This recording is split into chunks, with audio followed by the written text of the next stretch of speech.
As the last full week of October gets started, so does another 10-minute installment of our show. I'm Carl Azus, happy to see you this Monday. It has been said that the United States has the most violent weather in the world, and while they may not all be destructive, some pretty significant weather events are expected across the country this week. We'll go from west to east. First, rapidly dropping pressure and a river of precipitation were expected for the start of the week in California.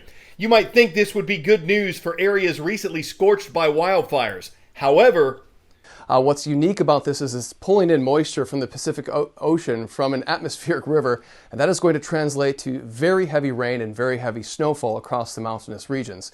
Future forecast radar lighting up like a Christmas tree with plenty of precipitation taking place, but of particular danger is the debris flows from the recent burn scars across the region. Take Santa Barbara County, for instance.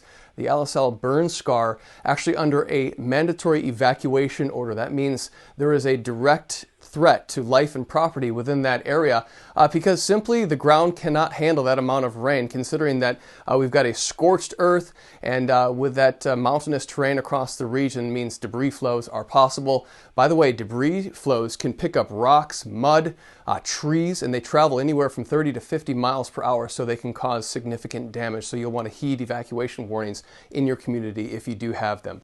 Moving inland over the Sierra Nevada and Cascade mountain ranges, this atmospheric river was expected to dump feet of snow on Sunday and Monday.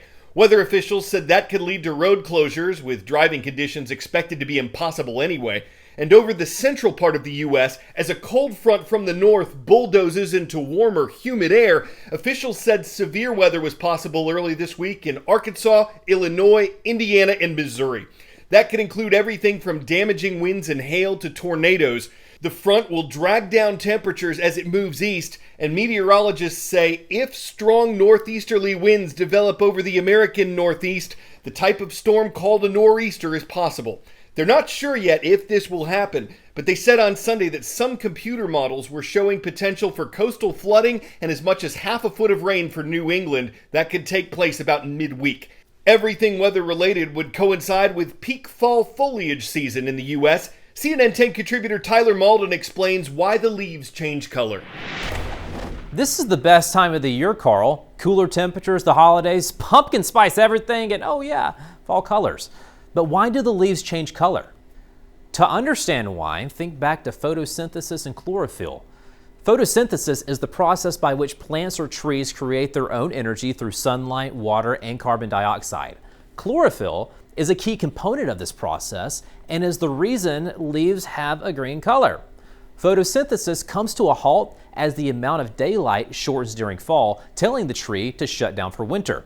The chlorophyll breaks down when this happens. The colors that come next depend on the temperature and the amount of rain received. Days that are sunny and warm, but not too hot, and nights that are cool, but not freezing, are ideal for vibrant colors. The cherry on top is a mild drought at the onset of fall after having a great growing season. If these factors aren't spot on, the colors will be duller. If the temperature and drought are too extreme, the leaves could possibly just turn brown and fall off before ever changing color. We typically see fall color at its best in the mountains and northern states in the month of October. It slowly makes its way south, and southern states see their peak color throughout November. Fingers crossed, Carl, this is a great fall color season for you and your Instagram. 10-second trivia. What was the name of the historic satellite launched in 1957? Mir, Apollo, Mercury, or Sputnik? The first object people ever put into space was named Sputnik 1.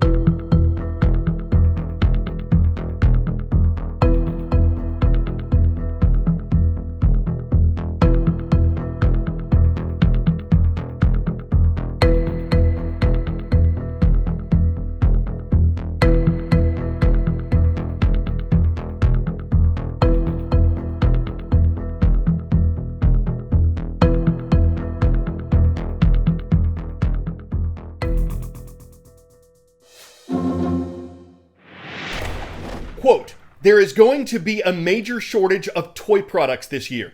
That's what the CEO of a large toy company told CNN in August, and problems with the international supply of goods have gotten worse since then. Toy executives say Americans need to do their Christmas and holiday shopping early and to be prepared for higher prices. One big factor in this is that only 15% of the toys sold in America are actually made in America. Companies and stores depend on shipping to stock their shelves, and with multiple disruptions in the supply chain, planning for the shopping season is an uncertain process at best. Staff at this New York City toy store had no idea they'd be getting this delivery of books and toys today, or that all of the orders would be incomplete. We're placing orders every day, constantly, as many as we can think of. One of my bigger companies, I ordered a huge order in February, and it just shipped a couple weeks ago. So it's so hard to determine when and if things are going to come. The enticing displays here mask an unprecedented inventory problem. Many items running out. I have 3 of these, there's no more downstairs.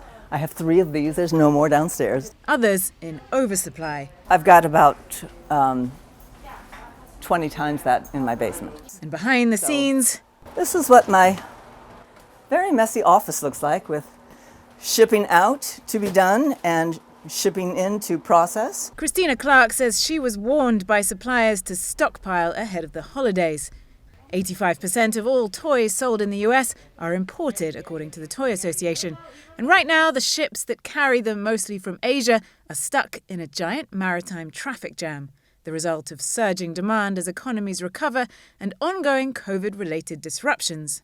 Well, it's not just a shipping crisis affecting the toy supply chain, there's also port congestion piling on and a shortage of truck drivers to get them to their destination.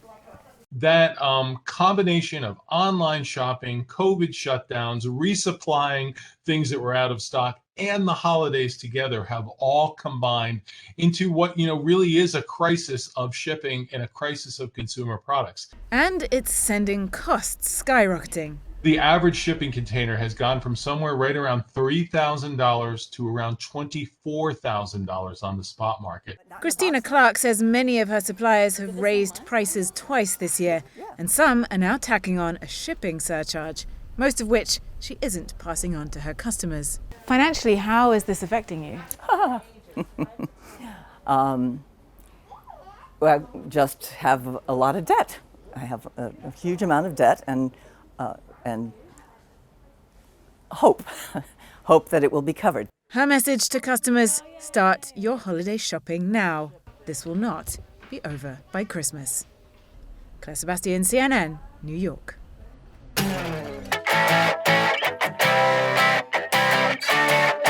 Near a Spanish territory that borders the nation of Morocco, fishermen recently hauled in this, a massive sunfish that had gotten tangled in fishing nets.